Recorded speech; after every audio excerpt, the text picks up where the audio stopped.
Assalamualaikum warahmatullahi wabarakatuh.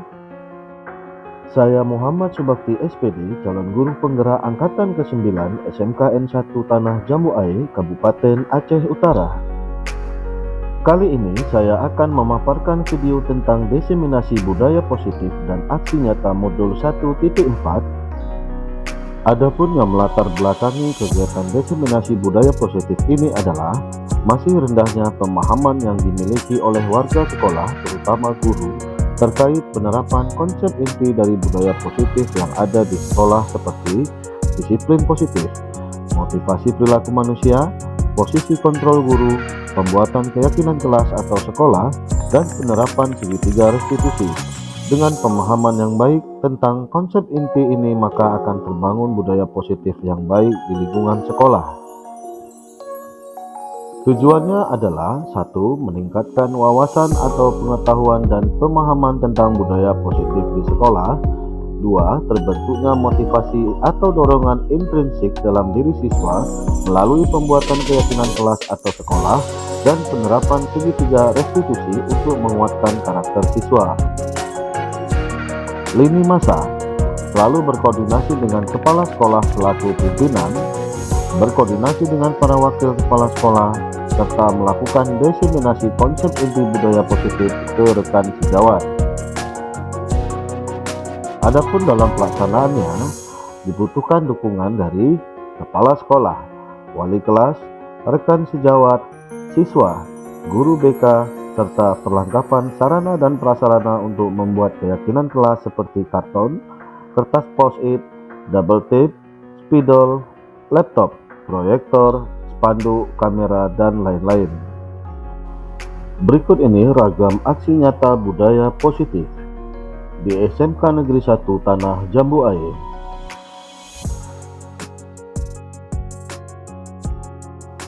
Langkah pertama yaitu koordinasi dengan kepala sekolah terkait rencana penerapan budaya positif. Selanjutnya, koordinasi dengan rekan sejawat terkait rencana penerapan budaya positif di sekolah. Selanjutnya adalah pelaksanaan tahapan diseminasi budaya positif terhadap rekan sejawat. Berikut tayangan videonya.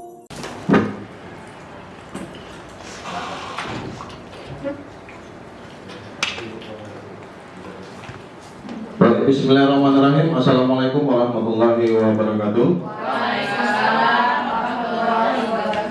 Alhamdulillahirabbil alamin, wassalatu wassalamu ala asrofil anbiya'i wal mursalin sayyidina wa maulana Muhammad wa ala alihi wa sahbihi ajma'in. Puji syukur kehadiran Allah Subhanahu wa taala yang mana hari ini kita dapat berkumpul di ruangan Dewan Guru yang berbahagia ini.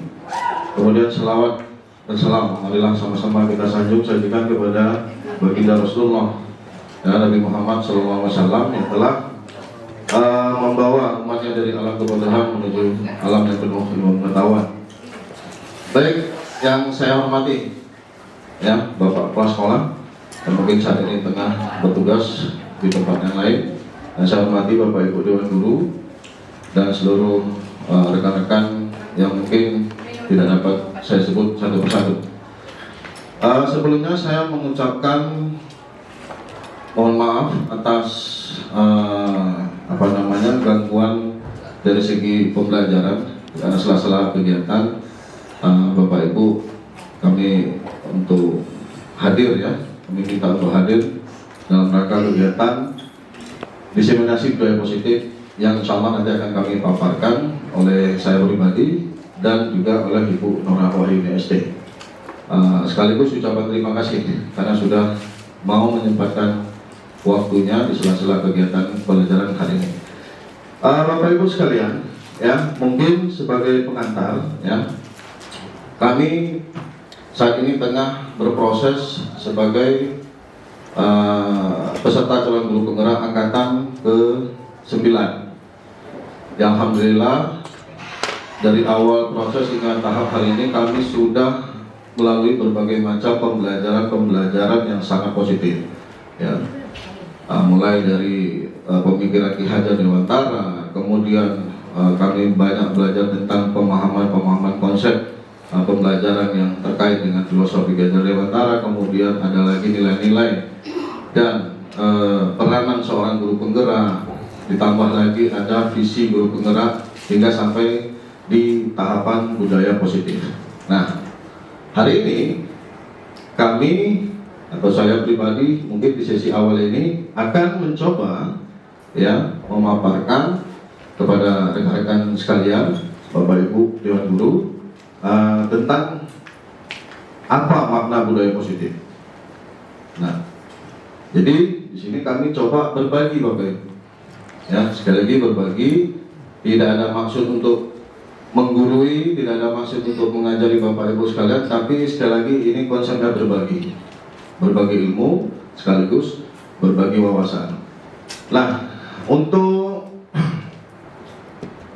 konsep yang akan kami sampaikan nanti, ini ada 6, Bapak Ibu.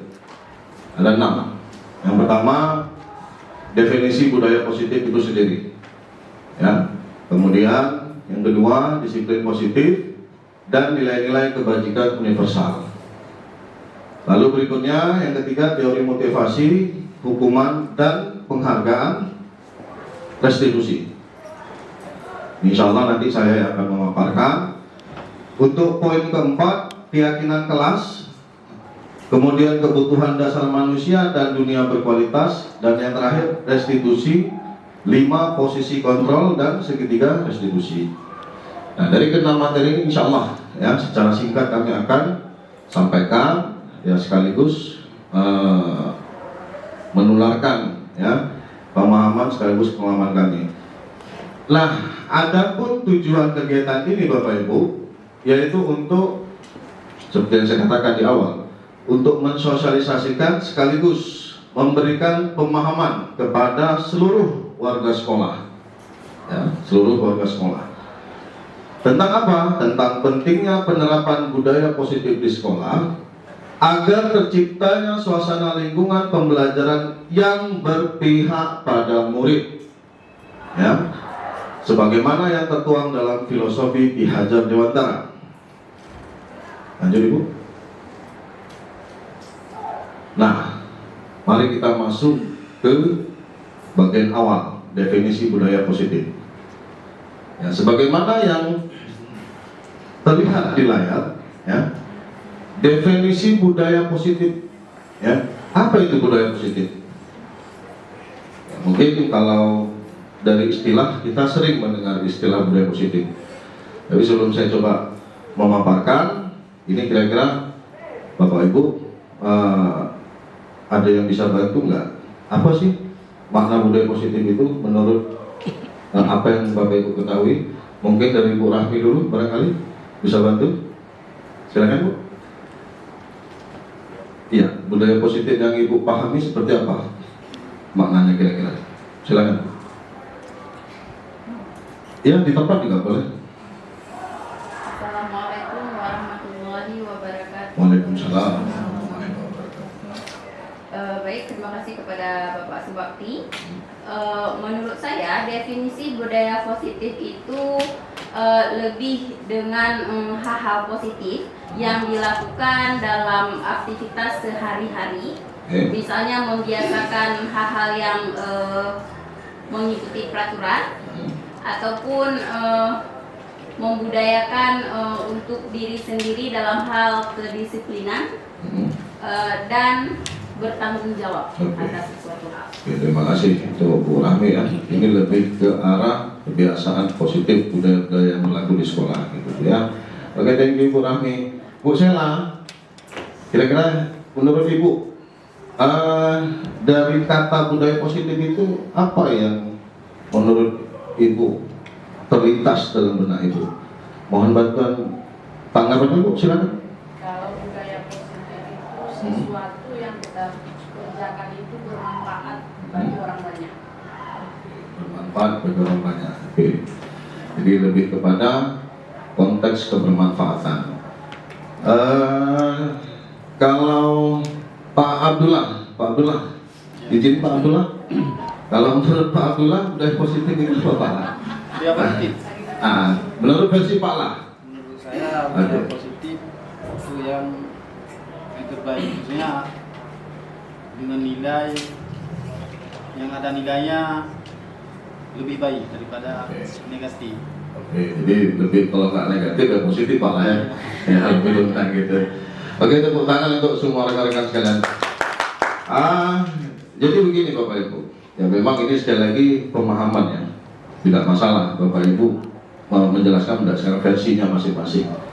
Tapi berdasarkan literasi yang kami baca, literasi yang kami pahami, budaya positif itu adalah nilai-nilai Bapak Ibu, nilai-nilai, keyakinan, dan kebiasaan-kebiasaan sebagaimana tadi sudah disinggung oleh Ibu Rahmi ya. Nilai-nilai ini atau kebiasaan keyakinan ini berlakunya di mana? Di sekolah ya, di sekolah yang secara kontekstualnya ini berpihak pada murid. Supaya apa? Supaya murid tadi akan berkembang menjadi pribadi yang kritis ya, sekali lagi kritis, penuh hormat, dan bertanggung jawab. Seperti itu ya. Nah, jadi nilai-nilai seperti apa yang dimaksud di sini? Nilai-nilai kebajikan. Kalau kebajikan itu kan identik dengan kebaikan. Nah, jika kita merujuk pada kata nilai kebajikan, ini banyak sekali. Cuman yang saya cantumkan sini ada 3 ya. Ada etika ya, sopan santun, tata krama, dan lain-lain ya. Sehingga dari nilai kebajikan-kebajikan ini ya akan menjadi suatu keyakinan. Jadi kalau seandainya anak sudah memahami nilai-nilai yang baik dalam diri dia, ini akan tertanam dalam diri dia hingga menjadi suatu keyakinan yang sangat kuat. Sehingga apabila keyakinan ini sudah tertanam, makanya akan menjadi suatu kebiasaan yang melekat pada diri siswa kita. Kebiasaan untuk berperilaku yang positif di sekolah dalam hal apapun ya, dalam hal apapun, mulai dari keseharian belajar, mulai dari perilaku, mulai dari berinteraksi, mulai dari menyapa, dan seterusnya. Nah, sehingga kebiasaan-kebiasaan ini tentunya akan sangat bermanfaat ya bagi kita sebagai guru di dalam memproses suatu pembelajaran yang nantinya akan menghasilkan suatu murid yang berdasarkan profil belajar Pancasila. Lalu berikutnya, disiplin positif dan nilai kebajikan. Nah, untuk menciptakan lingkungan yang positif, nah, untuk lingkungan positif ini global Bapak. Ya, suasana yang terbangun itu ya mulai dari masuk pintu gerbang sampai pulang melalui pintu gerbang. Jadi rutinitas yang kita lalui dalam keseharian kita, itulah yang termasuk lingkungan. Pertanyaannya, positif nggak? Nah, ini jadi PR kita. Apakah lingkungannya aman, baik untuk guru dan muridnya, nyaman tidak? Kan begitu. Terjadi harmonisasi apa tidak? Terjadi saling menghargai tidak? Terjadi saling menghormati tidak? Lingkungannya kondusif tidak? Kan begitu. Nah, jadi cakupan lingkungan ini ya tentu harus kita kondisikan. Nah, untuk mengkondisikannya ini perlu ada yang namanya penerapan disiplin. Nah, maka dikatakan ya sebagaimana di tampilan layar, untuk menciptakan lingkungan positif harus diawali dengan penerapan disiplin. Kan begitu? Nah, penerapan disiplin ini juga harus kita pahami maknanya Bapak Ibu. Mungkin kalau kita sekilas membayangkan kata disiplin, ini lain lagi nanti ya. Tadi dari kata budaya positif beragam jawabannya. Nah, kalau versi disiplin yang mungkin kebanyakan orang berpikir, orang memahami seperti yang saya paparkan ya. Kebanyakan orang akan menghubungkan kata disiplin dengan tata tertib. Peraturan, kan begitu. Kemudian teratur, sistematis ya, sistematis dari keteraturan tadi. Kemudian kepatuhan terhadap peraturan itu sendiri. Nah, kalau merujuk pada kalimat tersebut, ya, maka ini semacam ada unsur tertentu. Nanti saya akan tanyakan ke Bapak Ibu, unsur apa yang dimaksud. Nah, bahkan balik lagi tadi Bu, bahkan ya, kata disiplin itu sering diartikan sama dengan hukuman. Kan begitu? Ini kamu kalau nggak disiplin nanti saya hukum. Nanti kalau kamu nggak begini nanti saya hukum. Mindsetnya selama ini seperti itu Bapak Ibu. Ya, apakah demikian?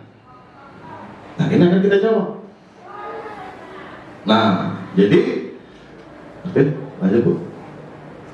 Bahkan disiplin itu identik dengan ketidaknyamanan. Mengapa demikian? Ya. Nah, ini kutipan dari Ki Hajar Dewantara. Bahwasanya di mana ada kemerdekaan, disitulah harus ada disiplin yang kuat. Kata kuncinya merdeka, disiplin yang kuat. Kenapa ada kata kemerdekaan di depan? Kalau kita kata merdeka berarti kita bebas dari segala intervensi. Kalau kita bilang merdeka, bebas dari segi pemaksaan. Kan begitu. Sungguh pendisiplin itu bersifat self-disiplin, disiplin diri Bapak Ibu.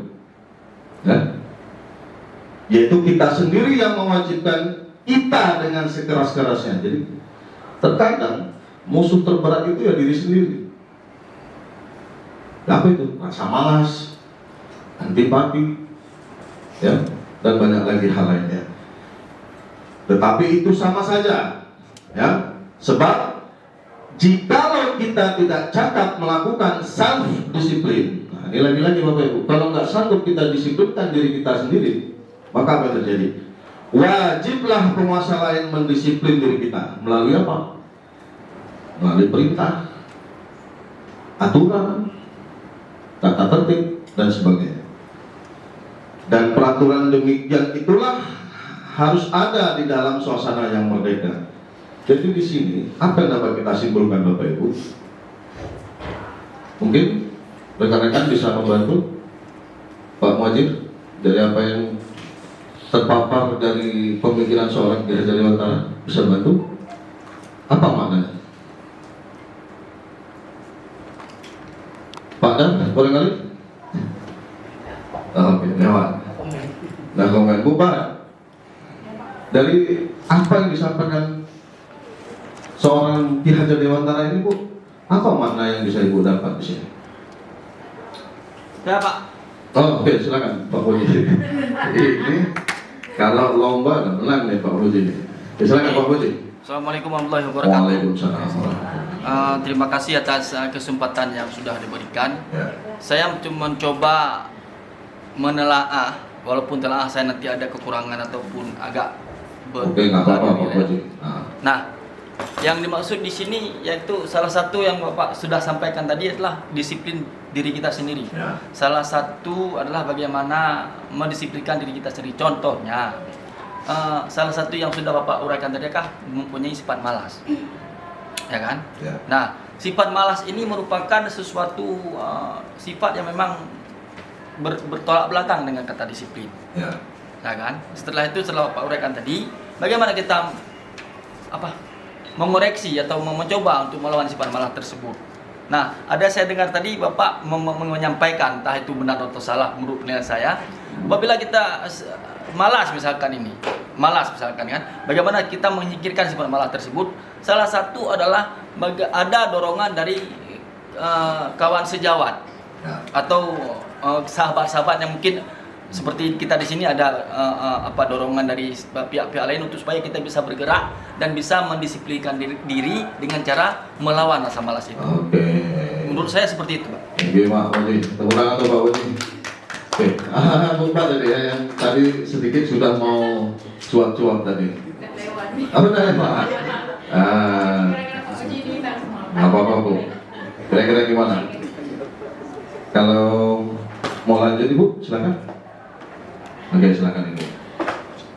Untuk membudayakan disiplin, kita harus latih diri sendiri terlebih dahulu. Mungkin ya, kalau menurut saya, habis itu baru bisa kita terapkan pada orang lain. Oke. Jadi lebih kepada mencoba mendisiplinkan diri dulu Bu ya, baru mendisiplinkan orang lain. Boleh nih kira-kira gimana? Ada tanggapan?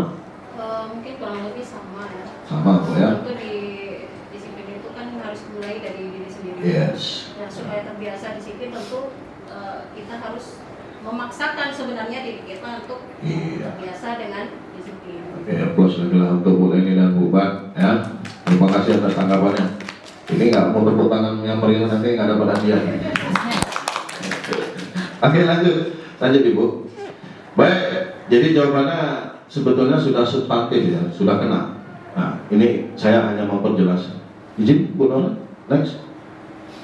Nah, makna sebenarnya Bapak Ibu dari kata disiplin itu adalah next dulu sebelumnya. Disiplin adalah disiplin diri. Jadi kalau ditanya disiplin itu apa? Ya diri kita sendiri Bu. Ya, Pak saya nggak paham nih Pak, nggak mudeng saya. Apa konteks pemahamannya di sini? Nah, kenapa dikatakan disiplin diri? Jadi segala sesuatu hal yang akan kita lakukan, ya, tentunya arahnya positif ya Bapak Ibu ya, itu harus didorong, harus muncul, harus kita miliki. Yang pertama adalah motivasi internal. Itu dulu. Memang berangkat dari will-nya kita, kemauan kita. Ya. Jadi kalau seandainya motivasi ini nggak muncul, itu tadi seperti yang disampaikan oleh Pak Koji, maka kita butuh motivasi dari luar. Tapi yang bagus yang mana? Yang baik yang mana? Seharusnya kita sebagai guru punya motivasi internal, sehingga kalau ini muncul Bapak Ibu, ada satu perasaan yang merdeka. Jadi bukan dikarenakan A, B, C, D, E, F, G, tidak. Memang itu kemauan kita. Gitu. Cuma persoalannya memang agak sulit. Bagaimana membangun motivasi internal kita supaya kita mampu menggerakkan hal-hal positif yang diawali dari diri kita sendiri, sebagaimana yang disampaikan oleh Bu Ban dan Ibu Leni. Nah, tapi oke, ini secara makna dulu. Nah, namun jika kita tidak memiliki motivasi internal, maka pihak lain, nah kata kunci itu lagi, pihak lain. Siapa? Ya mungkin orang-orang tertentu. Kalau kita di sekolahan, siapa hierarki di atas kita? Bisa pimpinan, atau bisa atasan-atasan yang lain. Nah, melalui apa? Ya, jadi maka pihak lain yang akan mendisiplin kita, atau motivasi ini sifatnya eksternal, karena berasal dari luar. Ya. Bukan dari dalam diri kita sendiri, sehingga kecenderungannya ada perasaan tidak nyaman. Ini gak enak juga nih kalau nggak dikerjain nih, silap-silap panggil kita nih, nah kan gitu. Ini kalau nggak dikerjain, mana nih nggak tegur kita. Dan tetap kita jalani, tapi motivasinya bukan dari internal, tapi dari faktor eksternal. Nah, jadi secara pemahaman seperti itu Bapak Ibu ya. Next. Nah, ini sengaja saya lingkari. Maka inilah hakikat yang harus kita munculkan dalam diri kita sebagai guru, yang nantinya bisa kita tularkan ke murid melalui pembiasaan yang mengarah kepada nilai kebajikan. Nah, kalau kita bicara nilai kebajikan, banyak sekali nih Bapak Ibu. Nah, di sini ada beberapa kutipan-kutipan dari literasi yang kami miliki. Yang pertama yaitu profil pelajar Pancasila. Ya, nilai kebajikan seperti apa? Beriman, bertakwa kepada Tuhan Yang Maha Esa dan berakhlak mulia, mandiri, bernalar kritis dan seterusnya. Kemudian berdasarkan kutipan dari IBO Primary Years Program atau BEP, sikap murid lagi-lagi toleransi, rasa hormat, integritas, mandiri, menghargai, antusias, empati dan seterusnya. Kemudian ada lagi di sini 9 pilar karakter atau Indonesian Heritage Foundation atau IHF ya.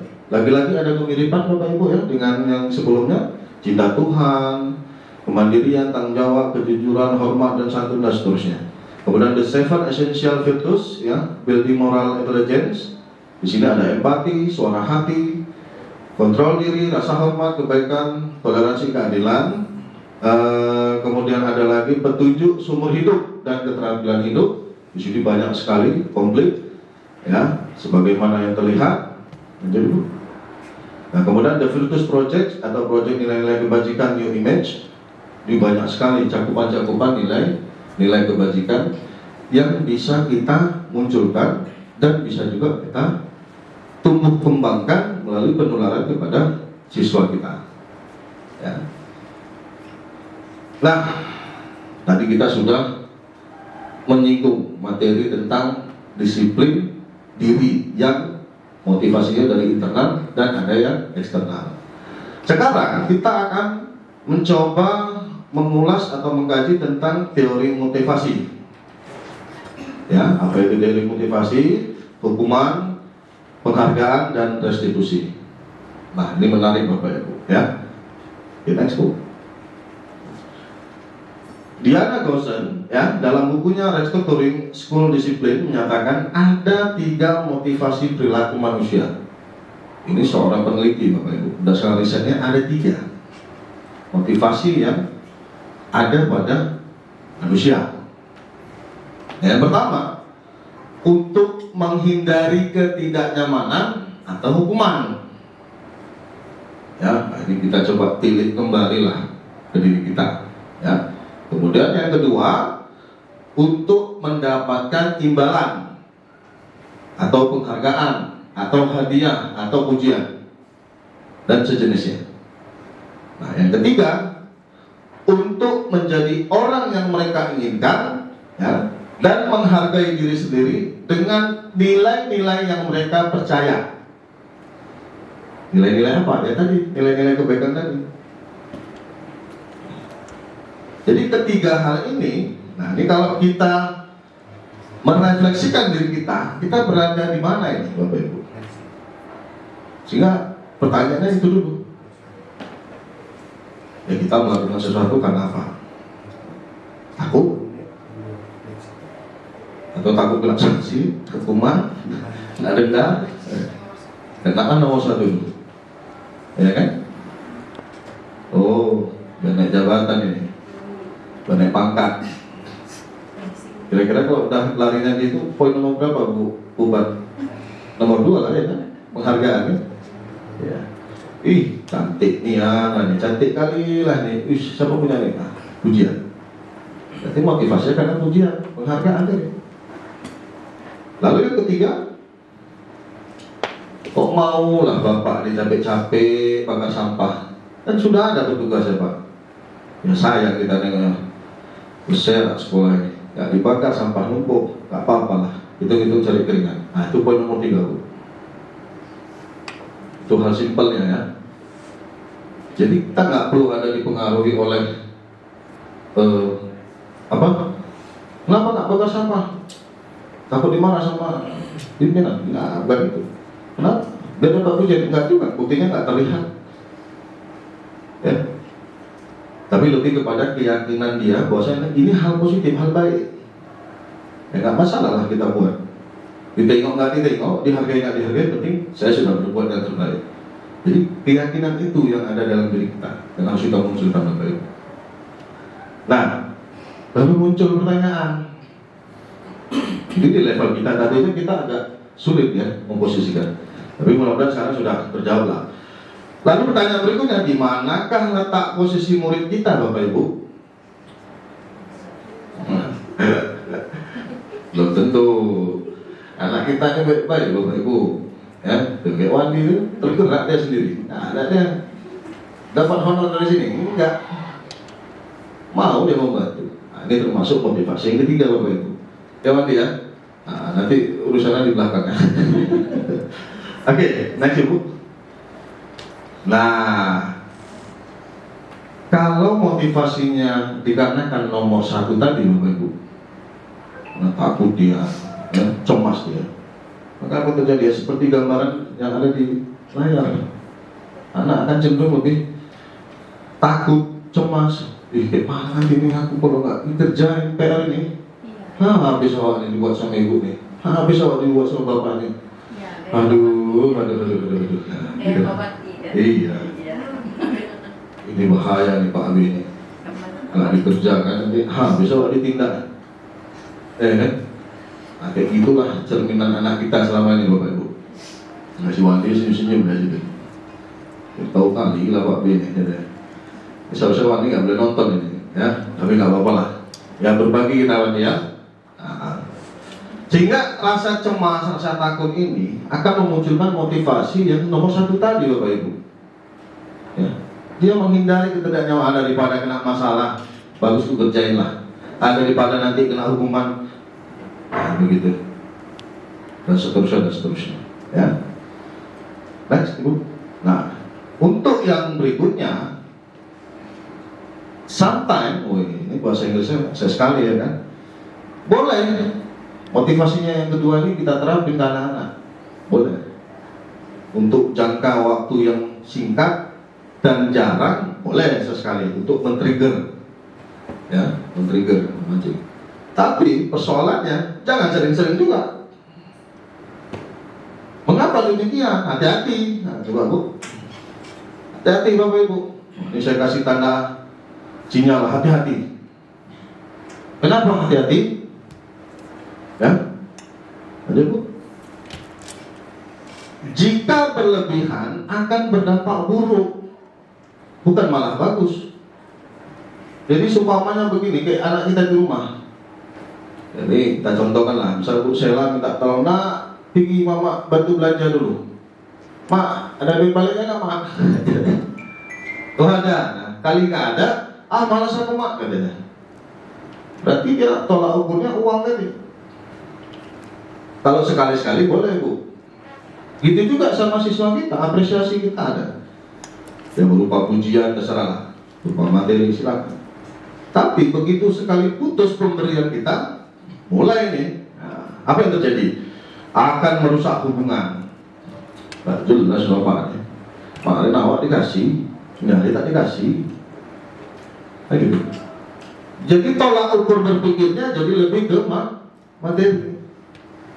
Bukan karena ketulusan keikhlasan dia, tapi didorong oleh suatu hal. Kemudian mengurangi ketepatan, menurunkan kualitas. Jadi kualitasnya diukur dari imbalan yang diberikan. Padahal dia bisa lebih dari itu kualitasnya kalau disadari.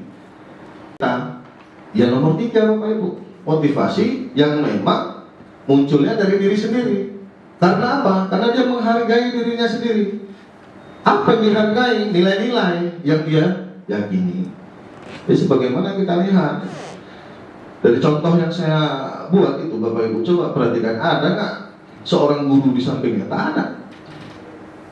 Dan ini bukan rekayasa saya edit, nggak ada. Memang pure kutipan dari Google, saya cari yang memang posisinya seperti itu. Ya. Kenapa? Karena seperti yang kita lihat lah, anak SD barangkali kalau dilihat dari ciri-ciri fisiknya, enak tanggap masakan itu, tapi mandiri dia dalam kegiatan pramuka. Ya. Apa yang kita bisa peroleh dari aktivitas tersebut? Pertama, kerjasama, kekompakan, kemandirian, keberanian. Nah, itu nilai-nilai yang diyakininya itulah. Ya, sehingga mereka bisa melakukan aktivitas seperti itu.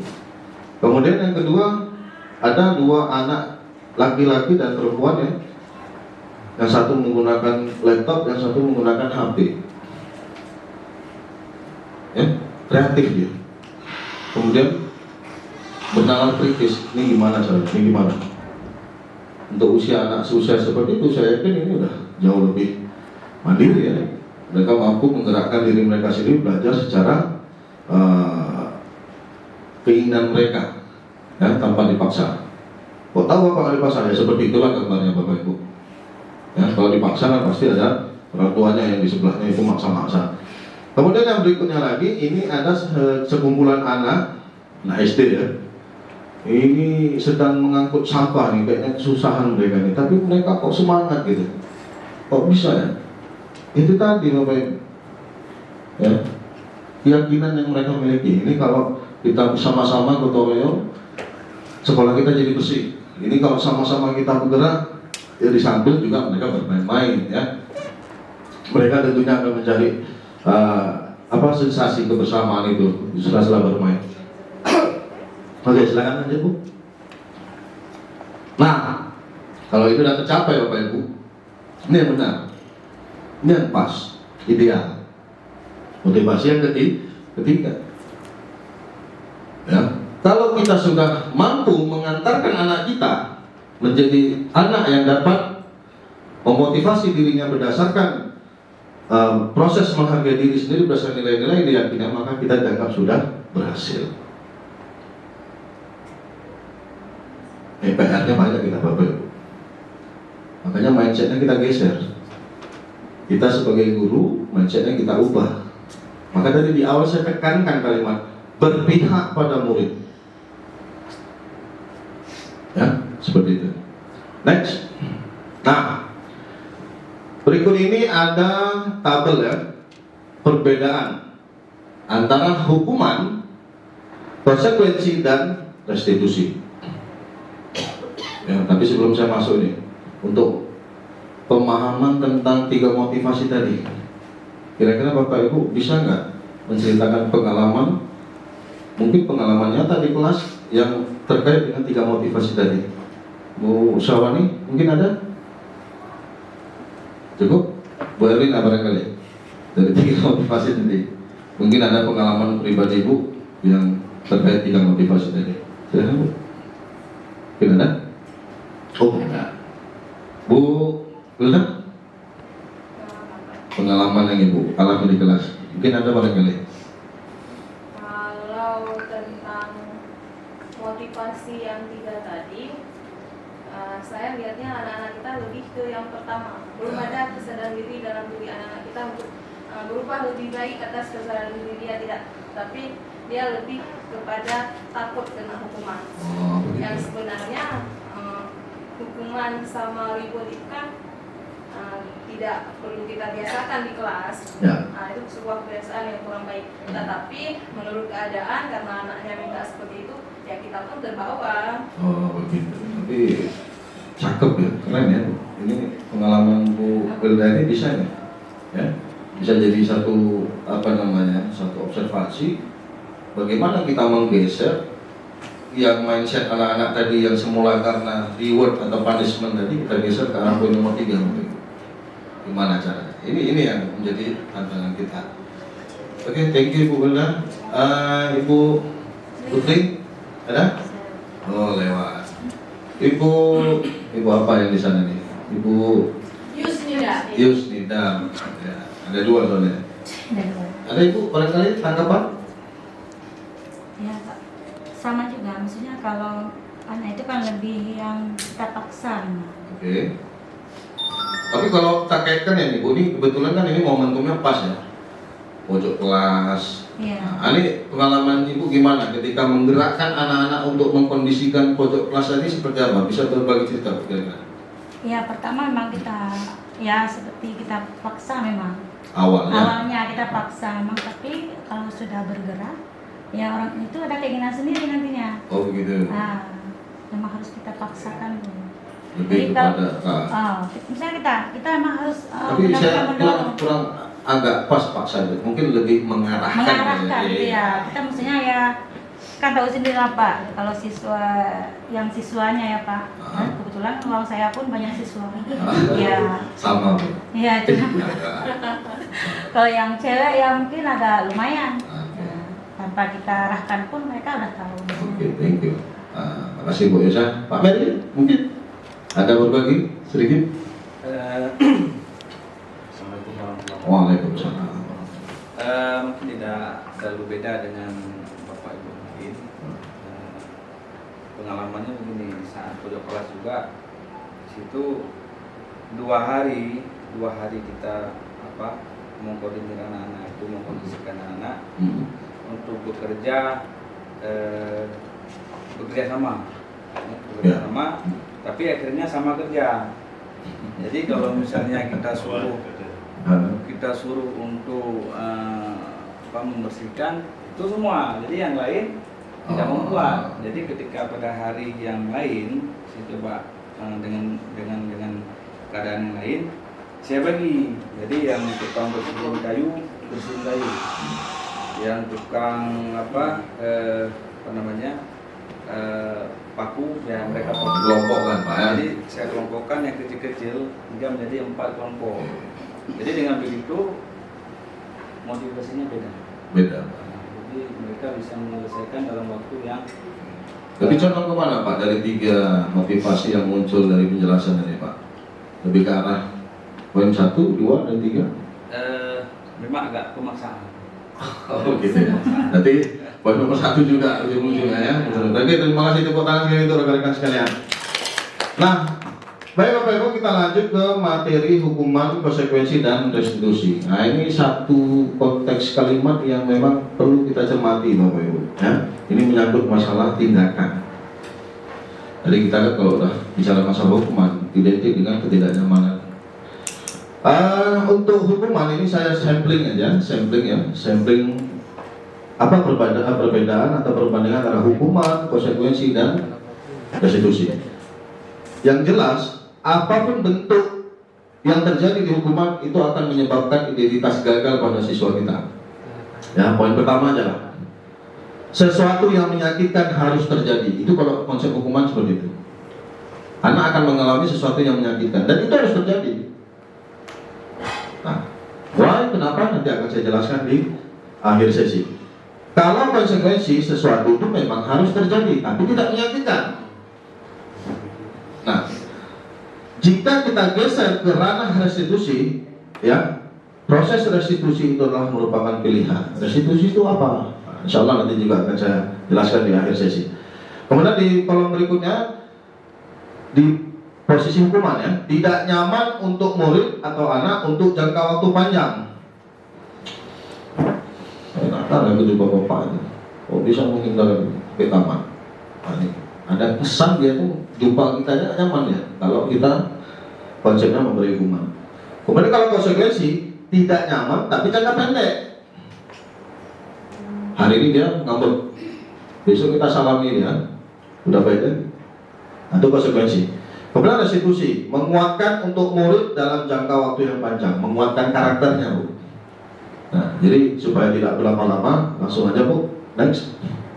Nah, ini lebih ke kalimat ya, ada negatif, ada netral, ada positif. Kalau di ranah hukuman, itu kalimatnya selalu negatif.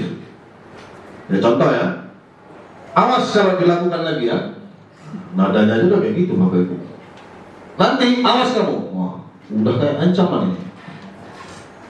Kalau konsekuensi, dia lebih kepada stimulus respon. Ayo nak, coba kamu sapa dulu tuh. Siapa? Saya. Dan itu pun sesuatu yang sudah disepakati ya. Kemudian kalau restitusi lebih kepada teori kontrol ya. Baik Ibu. Oke, kita ambil yang penting-penting aja. Nah, yang terakhir ya, kita ambil sesi yang terakhir itu, yang tabel terakhir. Kalau di wilayah hukuman, ini terasa menyakitkan. Guru menjalani konsekuensi dengan menyalahkan, mengkritik, menyindir, dan merendahkan. Ini konsep hukuman seperti itu. Kalau konsekuensi, dia lebih kepada proses membantu. Kemudian, guru menyatakan peraturan, melakukan peringatan, dan menerapkan konsekuensi. Ini kalau kamu langgar, maka kamu konsekuensinya ini nak. Dan hal itu sudah diketahui di awal. Oleh siapa? Oleh murid. Kita sudah buat kesepakatan. Kalau kamu nggak ngerjain PR yang ibu berikan, konsekuensinya apa? Udah Bu, kami siram bunga. Jangan. Ya walaupun mungkin pada saat dia melakukan konsekuensi yang disepakati, ada unsur tidak nyamannya juga, tapi jangka pendek. Capek. Nah gitu kan. Tapi inilah namanya awak ada salah. Udah selesai urusan. Dia tidak akan mengalami proses yang menyakitkan. Kemudian di ranah restitusi, ini proses menguatkan, guru menyebutkan keyakinan kelas. Ya, keyakinan kelas. Kemudian apa itu keyakinan kelas nanti akan dijelaskan di sesi kedua. Kemudian berpikir secara restitusi, apa solusinya? Yang memunculkan solusi bukan kita, Bapak Ibu, anak. Ini kalau udah kayak gini gimana solusinya? Pak, kalau gini boleh Pak? Boleh. Yang sifatnya memperbaiki kesalahan yang telah dia lakukan. Nah, seperti itu. Lanjut Ibu. Nah, maka secara definisi, hukuman itu adalah suatu tindakan yang dilakukan secara tidak terencana atau tiba-tiba, spontan. Ya, karena kejadiannya juga dinamis ya, bisa terjadi kapan saja. Nah, anak atau murid tidak tahu apa yang akan terjadi. Dia nggak tahu nih, aku mau dikasih apa sama bapak nih. Jangan disuruh nyemplung jurang pula lagi nanti, kan gitu. Dan tidak dilibatkan dalam kesepakatan tindakan tersebut. Misal nih saya tiba-tiba datang anak buat salah, ya, tanpa melalui tahapan A, B, C, D, langsung saya kasih hukuman. Misalnya besar. Saya anak tadi terkejut. Dia tetap lakukan, tapi artinya mendongkol, marah. Terus apa yang terjadi? Ya, dia nggak tahu Bapak Ibu. Bisa saja nanti saya suruh pusat, saya suruh jungkir balik, bisa saya suruh A, saya suruh B. Karena hukuman itu sifatnya satu arah. Satu arah dari mana? Dari pihak guru. Kita yang memberikan. Ya, anak belum tentu sepakat. Sehingga apa yang terjadi? Ya, hukuman tanpa melalui satu kesepakatan atau pengarahan dari pihak guru, baik sebelum dan sesudahnya. Selesai hukuman, udah balik anak kamu. Hakikat hukuman tadi nggak tahu deh itu apa. Hukuman yang diberikan bisa berupa fisik maupun psikis. Ya, jadi bisa secara verbal Bapak Ibu. Murid atau anak disakiti oleh suatu perbuatan atau kata-kata. Ini konteks hukuman itu sendiri. Nah, Ibu. Nah, kalau konsekuensi, ini tindakan yang sudah terencana dan disepakati. Anak-anak, kalau kamu melanggar ini, kira-kira apa konsekuensinya? Oh ini Pak, pusat misalkan 50 kali. Oke, sepakat kita ya, di rupanya besok terjadi. Udah, sesuai kesepakatan, mainkan 50 kali. Marah? Enggak, orang udah sepakat. Itu namanya konsekuensi. Dia tahu sebelum dan sesudahnya. Kenapa? Karena kita melibatkan siswa dalam prosesnya. Dan ini akan diterima bila terjadi pelanggaran. Jadi siswa pun nggak akan merasa tersakiti ataupun dendam ya. Pada konsekuensi murid tetap dibuat tidak nyaman, nggak nyaman memang, tapi jangka pendek. Boleh Bu, lanjut. Nah, kalau restitusi ini proses menciptakan kondisi bagi murid untuk memperbaiki, garis bawah itu. Ya, jadi konsepnya memperbaiki Bapak Ibu. Memperbaiki apa? Kesalahan yang mereka lakukan. Sehingga mereka bisa kembali pada kelompok mereka dengan karakter yang lebih kuat. Ini kutipan dari Gosen 2004. Restitusi juga merupakan proses kolaboratif yang mengajarkan murid untuk mencari solusi untuk masalah mereka, membantu murid berpikir tentang orang seperti apa yang mereka inginkan dan bagaimana mereka harus memperlakukan orang lain. Jadi berpulang lagi kepada bagaimana kita membangunkan atau membangkitkan ya suatu solusi yang muncul dari diri dia. Berdasarkan apa? Keyakinan tadi. Apa hal-hal baik, apa hal positif yang kamu percaya? Ya Pak, saya kejadian berantem nih. Lalu kita katakan, ya, kenapa kamu berantem? Ya Pak, gini. Menurut kamu itu sesuatu yang benar apa salah? Salah sih Pak. Terus kalau sudah tahu salah, gimana caranya? Jangan kita yang nunjuk solusinya, dia mikir. Ya saya kayaknya harus minta maaf Pak. Terus setelah minta maaf, apa lagi? Kebetulan baju temannya sobek. Itu gimana? Maafnya udah cukup? Enggak sih Pak, bajunya sobek. Nah, yang mana atasinya? Ya udahlah Pak, nanti saya coba untuk perbaiki bajunya yang sobek tadi. Tapi kamu kan nggak bisa jahit. Udah nggak apa-apa Pak, nanti saya coba cari tempat tukang jahit. Mau kamu kerjain? Mau. Terus selesai. Besoknya mereka sudah perbaikan kembali, masalah selesai, solusi didapat. Kira-kira seperti itu contohnya Bapak Ibu. Lanjut Bu. Nah ini ciri-ciri restitusi Bapak Ibu ya. Yang pertama, bukan menebus kesalahan. Di selama ini prosesnya kita nebus terus ini. Kayak pajak gadai. Gadaian ini kita tebus. Jadi proses menindak anak lebih ideal pakai proses restitusi, ya. Karena bukan menebus di sini yang kita utamakan, tapi lebih kepada belajar dari kesalahan. Kita juga punya hal yang serupa. Ketika kita mengalami suatu pengalaman berbuat salah, kita akan belajar dari kesalahan itu kan. Bagaimana kita memperbaiki hal itu. Bedanya kita sudah cukup dewasa memikirkan. Kalau anak-anak, kalau nggak kita yang menularkan hal tersebut, siapa lagi? Kan begitu. Mereka akan berkembang dengan cara-cara mereka sendiri tanpa ada tuntunan dari guru. Kemudian berikutnya, sifatnya itu memperbaiki hubungan, bukan malah merusak hubungan. Ya, kalau hukuman tadi kan merusak hubungan, Bu. Ya, bisa saya ngasih hukuman, besok udah nggak mau lagi tegur saya, kan begitu. Nah, tapi kalau restitusi ini, iya bapak ini kemarin ada dinasihat gini. Udah, dia merasa nyaman sama kita. Kemudian ada tawaran. Apa sih yang bisa kamu lakukan untuk memperbaiki kesalahan kami? Menurut saya gini Pak. Ada tawaran. Oh, kamu harus begini, itu paksaan. Sehingga anak tidak bisa melakukan proses berpikir yang jernih, ya, karena ada tekanan dari luar. Kemudian menuntun untuk melihat ke dalam diri. Saya yakin setiap manusia itu pasti punya nurani, Bapak Ibu. Ya, baik guru maupun siswa. Ya, mereka pasti punya nurani. Kita sebagai guru tentu mempertimbangkan itu ada sisi nuraninya. Siswa juga sama. Mereka punya batiniah. Pasti mereka akan menyelami diri mereka sendiri. Kok aku gini-gini aja ya? Apalagi usia kita remaja anak-anak ini, proses berpikirnya jauh lebih kritis ya. Sehingga sebetulnya nggak perlu terlalu repot sebetulnya. Ya, kita tidak perlu harus mengeluarkan energi yang banyak untuk menindak seorang anak. Gunakan aja kemampuan verbal kita, komunikasi kita bangun. Walaupun mungkin kesabaran kita diuji, ya, kesabaran kita sangat diuji. Memang saya akui, kan kalau untuk tipe-tipe orang kayak kita nih, nahankan 100 derajat Celcius itu agak susah. Bentar aja udah panasan kita ya. Tapi bagaimana kita coba lebih bijak, ya, dalam menyikapi suatu permasalahan.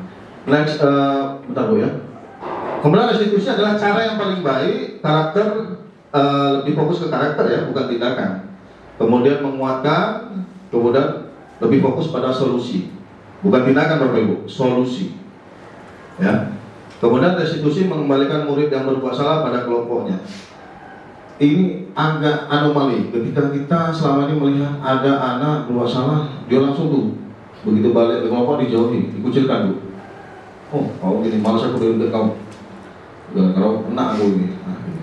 Tapi ini enggak Bu, restitusi ini prosesnya untuk menguatkan lagi, sehingga lebih erat perkembangannya, karena dia mampu mengatasi permasalahan itu sendiri. Baik, saya rasa itu Bapak Ibu ya, dari materi yang sudah tadi saya paparkan dari topik 1, 2, dan 3, yang terakhir ciri-ciri restitusi. Kira-kira ini pertanyaan saya untuk Bapak Ibu, idealnya dari hukuman, konsekuensi, dan restitusi, kira-kira idealnya ya, seharusnya seperti apa kita terapin ke anak-anak kita? Mungkin dari boleh nih?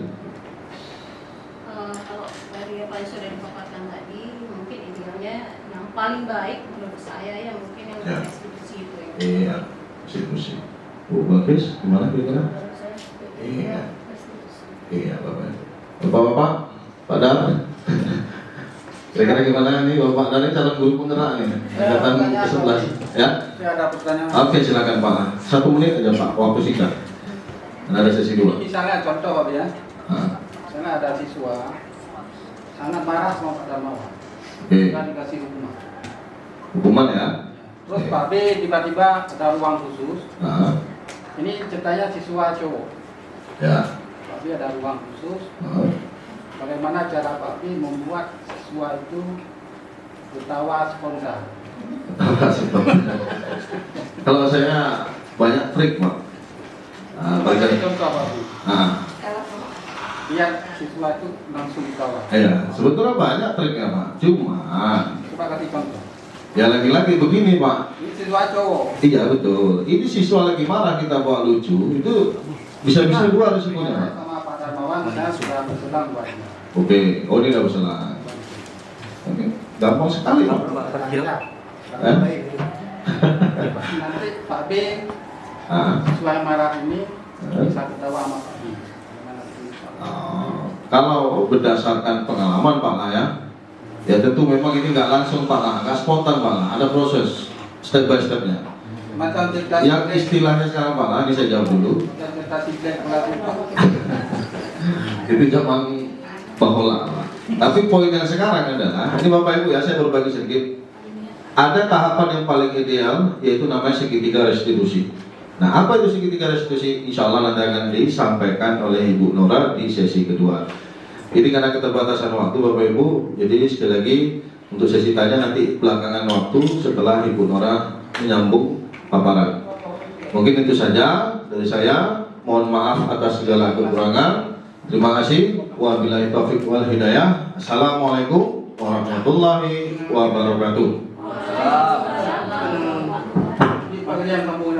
Aksi nyata yang telah saya lakukan di sekolah adalah penerapan 5S: senyum, sapa, salam, sopan, dan santun.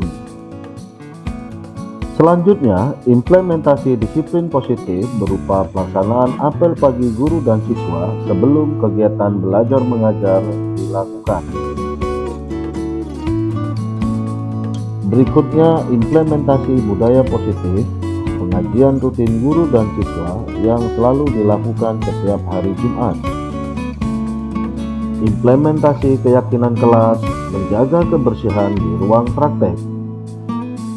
Berikutnya, implementasi budaya positif berbasis nilai kebajikan kerjasama dalam pembelajaran kelas. Implementasi segitiga restitusi.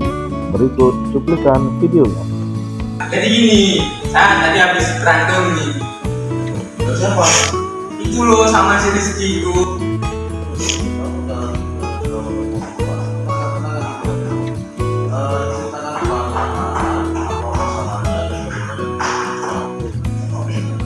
Jadi gini loh Pak, saya lagi praktek, terus datang si Rizky itu ganggu saya. Jadi gimana saya nggak marah gitu?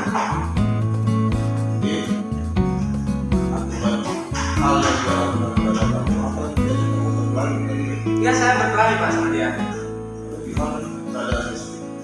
Ya itulah Pak, saya sobek bajunya tadi karena berkelahi.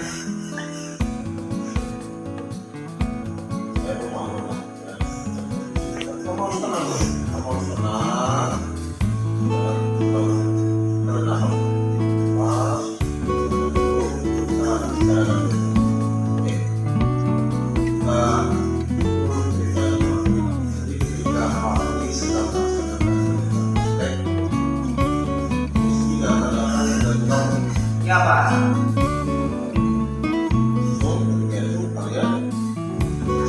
Saya cekcok Pak, berantem kami. Karena kan saya nggak suka kalau lagi praktek ganggu-ganggu gitu.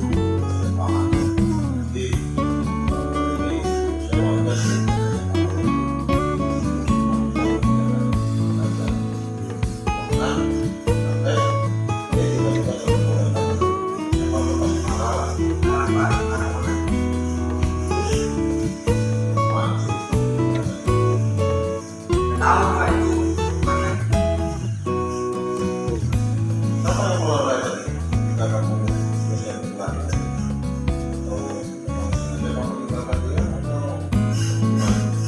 Ada guru Pak, misalkan.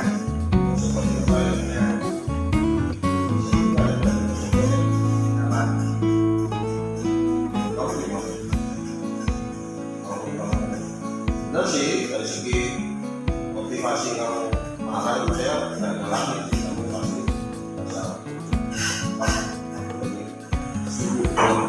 bicara kerjaan sudah belajar kok sudah dilakukan juga siapa pun pasti marah ya bapak akhirnya itu memang sama orang bisa terjadi kamu tidak ada dalam tetap